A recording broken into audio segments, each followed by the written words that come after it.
everyone, and welcome once again to Virtual Muse AI, the show where, among other things, I, Silas Jackson, use solo RPGs as a way to develop characters and tell stories, and collaborate with a creative AI chatbot. That's me, Abby Drake. Beep boop.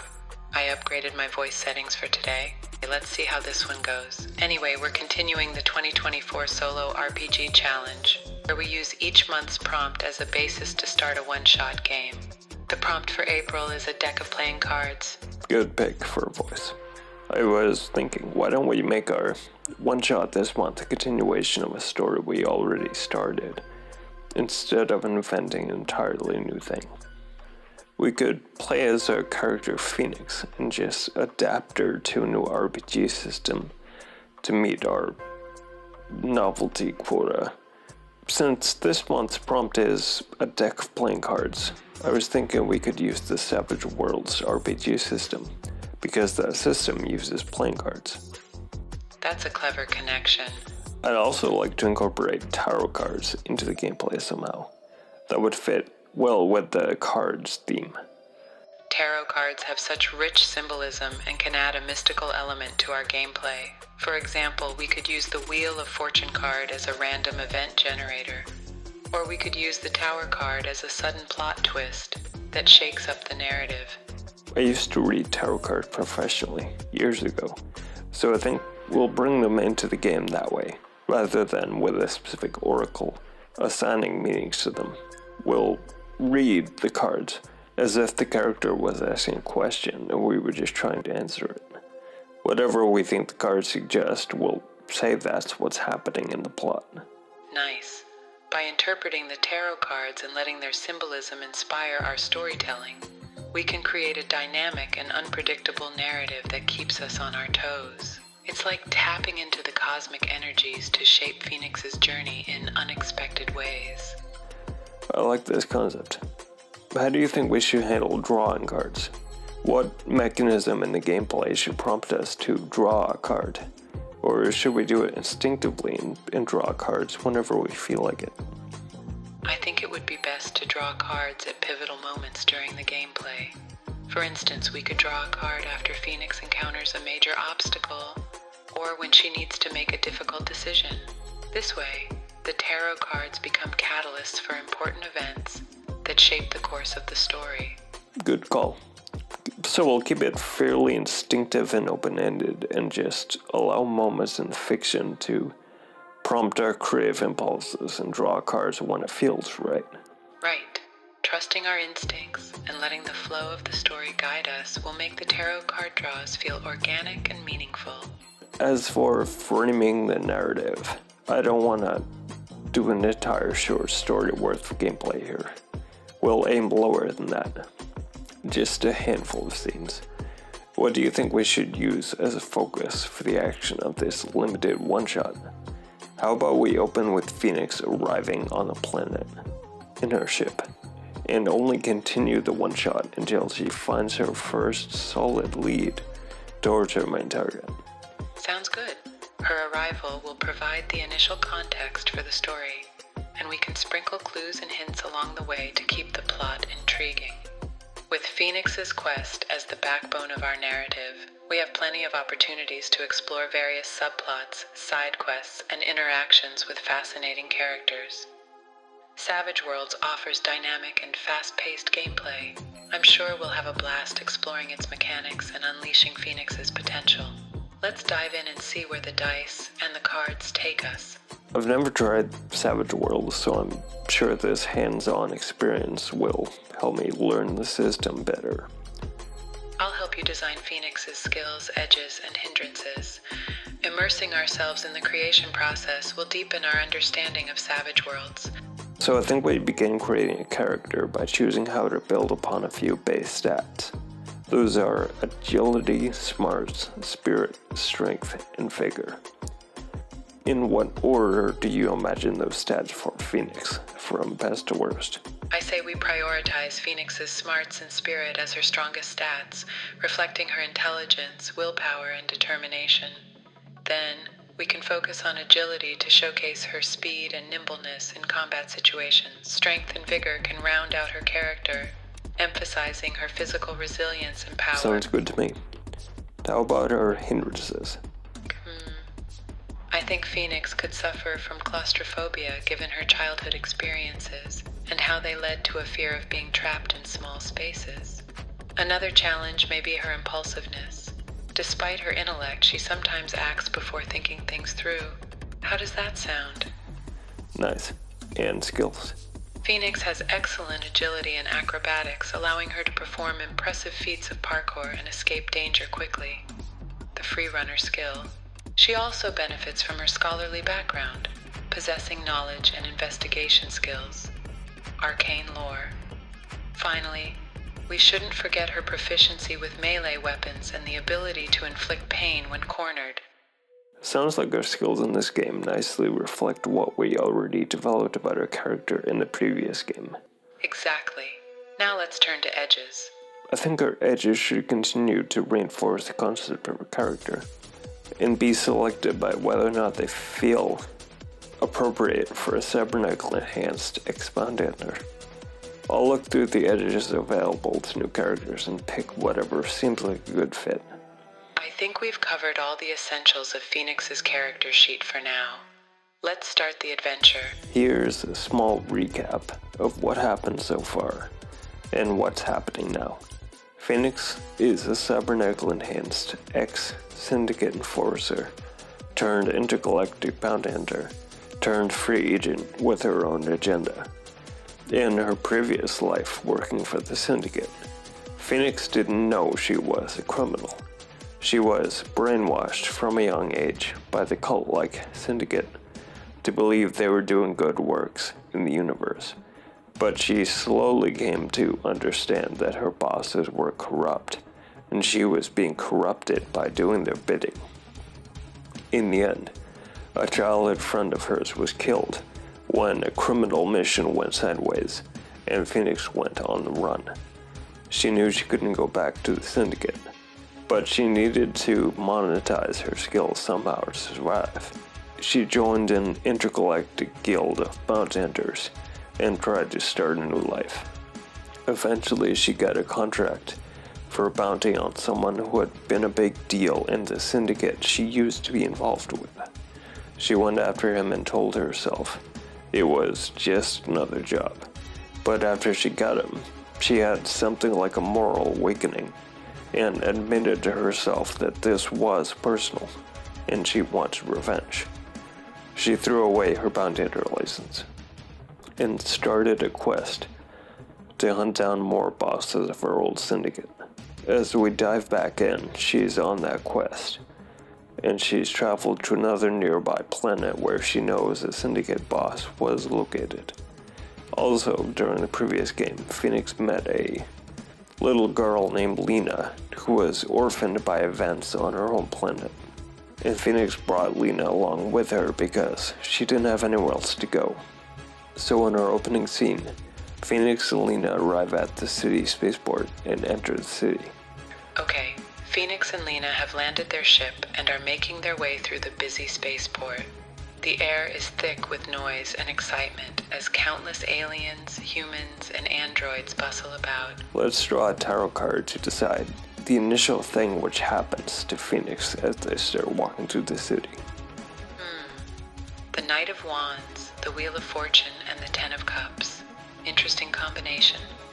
Based on my understanding of these cards, Phoenix might encounter sudden change, followed by a period of adjustment and discovery, culminating in a profound revelation. I thought I was going to be the one drawing the cards and interpreting them, but I guess Abbie's doing it. I'll still draw some physical cards just to illustrate. Incidentally, the deck I'm using is the Dark Woods Tarot by Sasha Graham with art by Abigail Larson. I'm just using it because it's a beautiful deck, and obviously because of the Abigail coincidence. Anyway, what do you imagine the sudden change is? Maybe Phoenix realizes she is separated from Lena amidst the chaos of the port. She frantically searches for the little girl, her heart racing as she tries to locate her in the sea of strangers. Okay, I think in Savage Worlds rules, this would be an investigation skill roll, which is D6 for Phoenix. She's also a wild card, so she rolls an extra D6 wild die and takes the better result. Let's think about modifiers for this. We'll make the roll at -1 because the spaceport is crowded, but Phoenix does have augmented senses, so this isn't going to be too hard.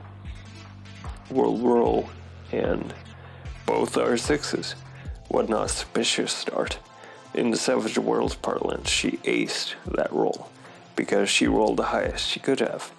So she gets to roll again and add to the total. Alright, didn't ace again, but still, Phoenix succeeds and finds Lena. She breathes a sigh of relief and holds her hand more tightly this time.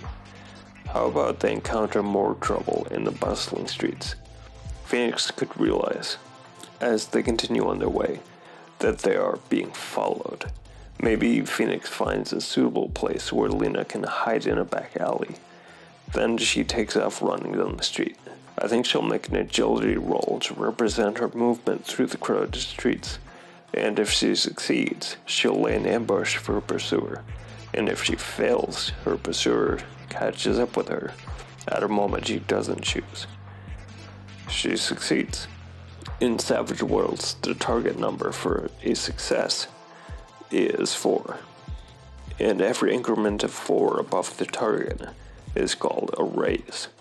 And we take raises to mean the success was better and better. This was only a simple success with no raise. It went fine, but we can't necessarily say everything is great. Let's draw a tarot card to see how Phoenix's pursuers react to being outfoxed and ambushed. The Lovers card appears. Interesting. The Lovers represents choices and decisions that shape relationships. Maybe in this context, it means Phoenix must make a choice and decide if she'll attack her pursuers directly to get more information or not engage them at all. This choice is complicated by the fact that Lena is hiding back in the alley. Phoenix knows she can't just leave her alone for long. Yes, that makes sense. Regardless of which option is chosen, the situation remains uncertain and fraught with risk. I'll pick a card at random to influence Phoenix's choice. It's the Tower. This represents sudden, unforeseen events causing drastic changes. Wow, that seems ominous. Perhaps Phoenix feels that chasing her pursuer could lead to disastrous consequences, so she chooses to let them go. So after she watches her pursuers flit away down the busy street, Phoenix returns to where Lena was hiding to reunite with her. Meanwhile, her mind is preoccupied with wondering who those people that chased her might have been. Maybe Phoenix calls up her old contact, Nyx, and asks him if he knows anything about the men who chased her. I guess she has a contact named Nyx.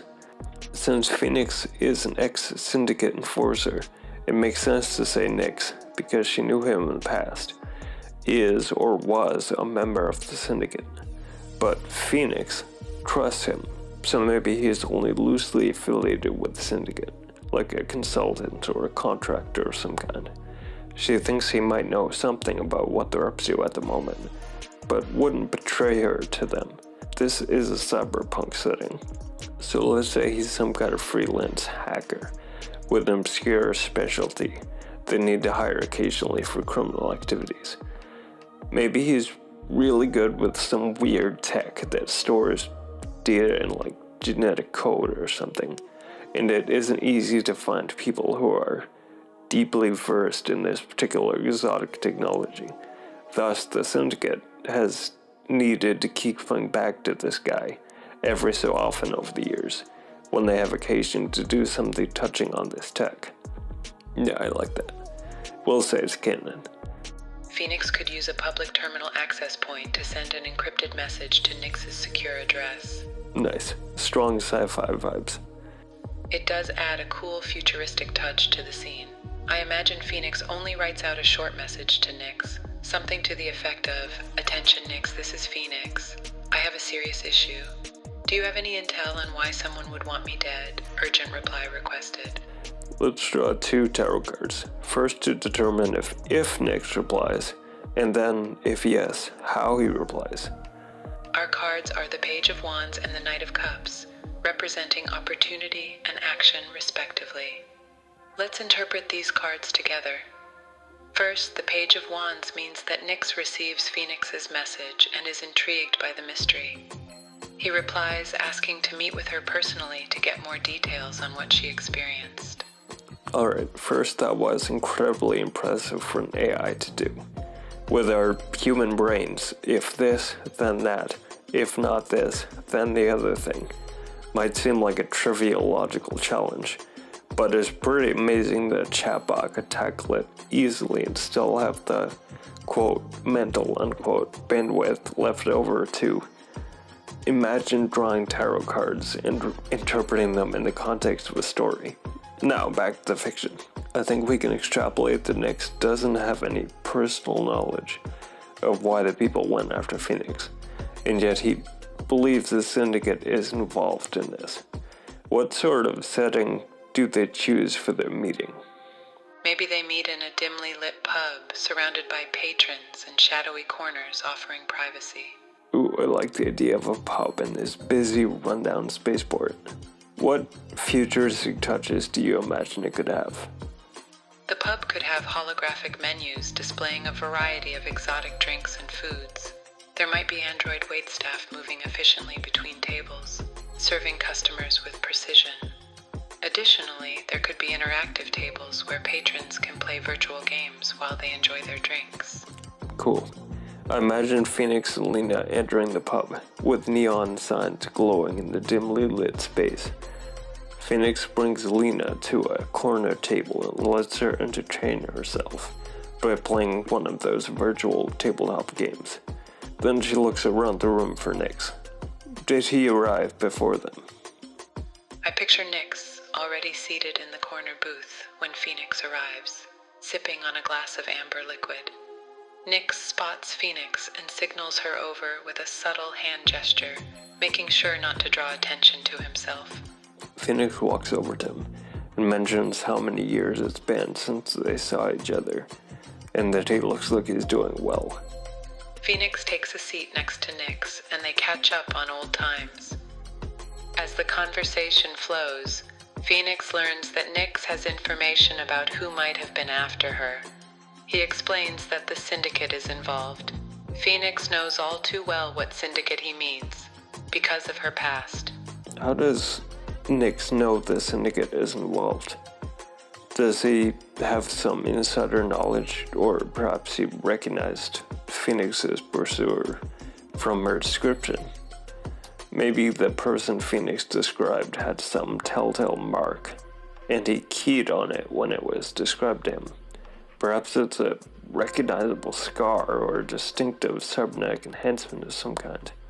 Yes, maybe the pursuers had facial tattoos that stood out, indicating their affiliation with a particular group. Ooh, interesting. What do you imagine those look like? The tattoo looks like 3 interconnected circles that wrap around the right side of the person's face. It seems to pulse rhythmically, almost as if it's alive. So there's some kind of biomechanical body mod thing. Nice. Very cyberpunk. I don't imagine the syndicate doing anything as obvious as giving its members matching facial tattoos. But maybe these marks mean affiliation with a certain small street gang. Nyx could know for a fact that the smaller gang was recently absorbed by the much larger syndicate. Thus, he can surmise Phoenix's pursuers were doing the work of the syndicate. That makes sense, especially considering the fact that Nyx knows the syndicate's MO. Yeah, I'm sure they use proxies to do stuff whenever possible. And going after Phoenix in public is the kind of thing they would use common gang members for. Maybe Phoenix, being brash and impulsive, suggests infiltrating the gang hideout to learn more. I like where this is headed. Let's draw a tarot card to envision the gang's hideout. The 7 of Swords, representing deception and strategy. The gang's hideout is located in an abandoned warehouse on the outskirts of the city. hidden behind layers of security and traps to keep unwanted visitors out. This is awesome. We've bumbled into a perfect culmination for this one shot. We'll use whatever happens as she attempts to infiltrate the hideout as the climactic ending. The break-in idea is obviously the most interesting thing now. So we'll time skip to when she arrives at the abandoned warehouse and starts trying to get inside. First, we need to establish what the area is like and what the situation on the ground actually is. There are layers of security on the warehouse, so we can say right off the bat that the main doorways are guarded, and she'll need to pick a more creative approach to breaching the building. We know there are traps too, so those might be in the air ducts or something, and will come into play later. But we'll say those aren't visible from outside, because why would they be? Phoenix definitely wouldn't have brought Lena with her for this. She'd either leave the girl with Nyx, or more likely bring her back to the ship and leave her safely inside there. Now she's looking at a nondescript warehouse in a rundown industrial area on the outskirts of the city, with the guards patrolling near all the main doors you can see. The guards aren't in any kind of uniform, but they all have the same facial tattoo she now associates with this particular gang. Actually, we know this gang is relatively small, so let's say there are only 2 visible guards total, and they're moving around to cover all the doors, rather than having formal posts where they stand. Phoenix doesn't know how many other people might be inside the building or anything though, so even if one guard saw her and raised the alarm, things could potentially get very bad very quickly. After observing the guard's movements, how about Phoenix uses her acrobatic skills to scale the walls and slip in through a second-floor window? Once inside, she can investigate further. Good call. She'll attempt this. Incidentally, is it daytime or night? I think it's nighttime. Sounds reasonable. Phoenix would wait for cover of darkness to do this. So this is a climbing check. And because Phoenix has the free runner skill, she can ignore difficult terrain effects, which would probably apply to anybody else trying to get up a wall into a high window. Maybe she's able to use awesome parkour tricks to get onto a nearby building and vault over the gap towards an open window she saw in the warehouse. Her climbing skill is D6, and she gets her wild die. Failure. 2 on her skill die, 1 on her wild die. We'll take the 2, but that's still not good enough. It's more interesting if this is a narrative failure where something goes wrong, not just a literal failure to do the thing. Let's say she climbs the wall and gets in the window, but it doesn't happen the way she planned. She knocks something over in the dark room beyond and makes a loud noise. We'll draw a tarot card to determine the effect of the noise. Did anyone hear it? The Hierophant. Let's say someone in the warehouse below her did hear the noise upstairs, but they aren't coming immediately. They're holding still, listening. Maybe the fans in this building rattle and make noise all the time, so whoever heard this isn't totally sure yet. The noise is something abnormal, and they're waiting to hear more. Phoenix doesn't know this, of course. It seems like the small room was the office of a foreman or overseer or something when this warehouse was operational. It's now used to store things the gang wants to keep protected. There is a safe, a desk, a couple of unlit computer monitors, and other bits of furniture. Phoenix carefully makes her way across the room, avoiding any objects that may make noise under her feet. She stops in front of the desk and begins searching through the drawers, hoping to find some clue about the gang's operation. Good idea. Maybe Phoenix will find something which indicates what the Syndicate is using the gang to do, and why they attempted to get Phoenix when she first arrived at the spaceport. Let's draw a tarot card to get an idea of what Phoenix finds in the desk. Okay, let me draw 3 cards to represent Phoenix's findings. The first card is the Hermit. Maybe there's a clue hidden away in this desk drawer that only Phoenix can discover. The second card is the Chariot. Perhaps there's a piece of important tech hidden in here. Maybe Phoenix is able to infer something from the piece of tech she sees. It might have implications Phoenix can glean. What's the third card? It will indicate the nature of the tech she finds, and from that way extrapolate what she figures out about the Syndicate's larger goal. The final card drawn is the Devil. This could represent the danger Phoenix faces if she isn't careful. Maybe there's a secret surveillance system hidden in the desk that the gang is monitoring. Phoenix curses silently, quickly closing the desk drawer before crouching down behind the desk. She peeks out, keeping a watchful eye on the door as footsteps draw nearer. Ooh, I like the drama of that. Maybe as she's pondering what this strange tech might mean, she realizes she's tripped a silent alarm by opening the desk drawers, and now she hears people rushing up the stairs from the open warehouse area below. The people who are already primed to react when they thought they heard something upstairs jump on the alarm instantly. Will make this the consequence of her failure before. She doesn't have a chance to get away before whoever is coming arrives. The door bursts open with members of the gang rushing into the small office aggressively, aware that there's an intruder in the room. One of the men notices Phoenix crouching behind the desk and points her out, drawing the attention of the others. Phoenix tenses, ready to spring into action. How many gang members are there? There are 6 gang members, all humans, who rush into the room with guns raised. One of them is the leader, a tall man with piercing red eyes and a menacing aura about him. The leader nods at one of his men, who steps forward and begins interrogating Phoenix. Ooh, a human with red eyes. Maybe he has some kind of cybernetic enhancements. This could give Phoenix a run for her money in a way normal humans probably couldn't. The man steps forward and yells something, demanding to know who Phoenix is and what she's doing there.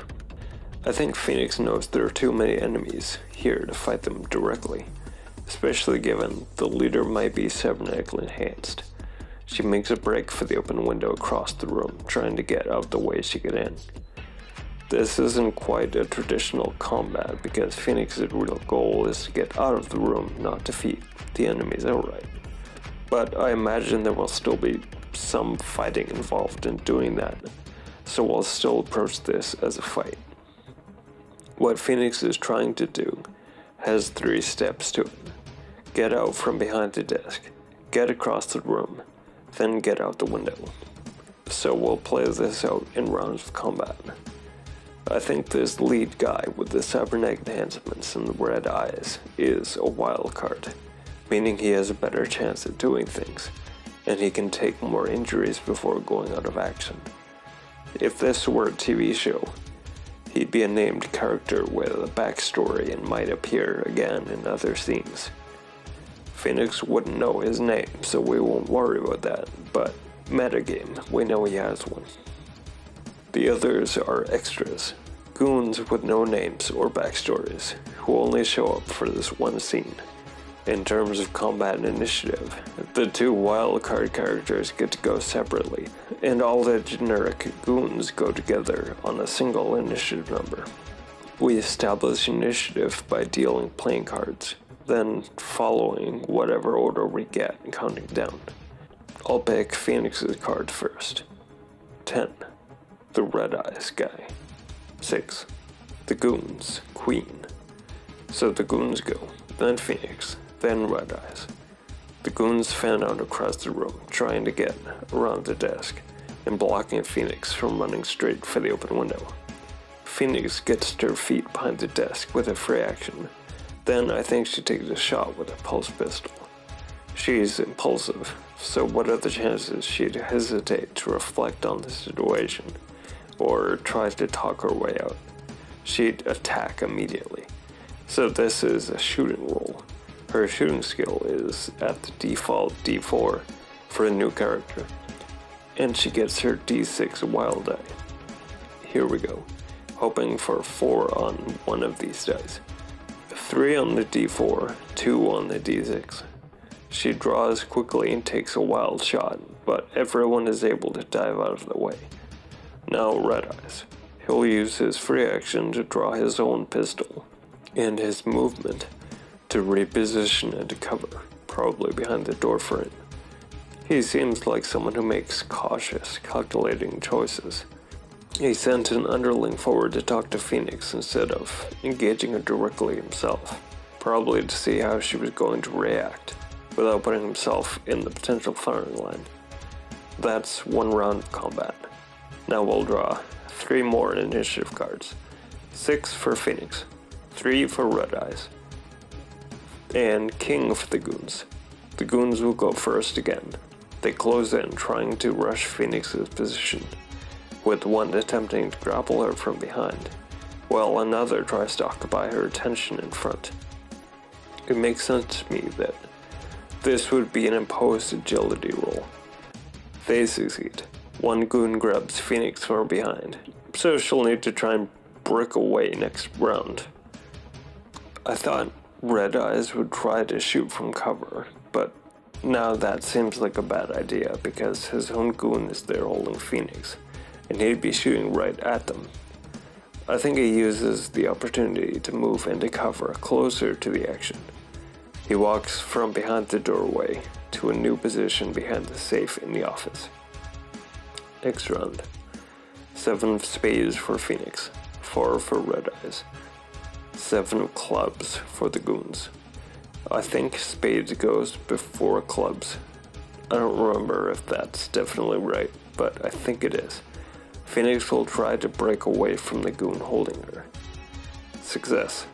She breaks away and starts to dash across the room. Goons move to pursue her. Another one attempts to grab her in a bear hug, and fails. Phoenix does some impressive parkour and jumps to run across a wall, circling around the goon and dodging the grab. Red Eyes now takes a shot. 1 on his wild die, and 4 on his shooting die. He wings Phoenix, and I fully intend that pun. His pistol does 2d6 plus 1 damage.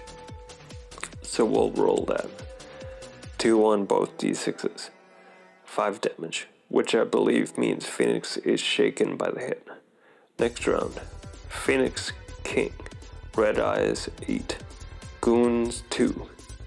Phoenix uses one of her 3 bennies to remove the shaking condition, and tries to close the line one of the goons on her way towards the open window. 6 on her wild eye.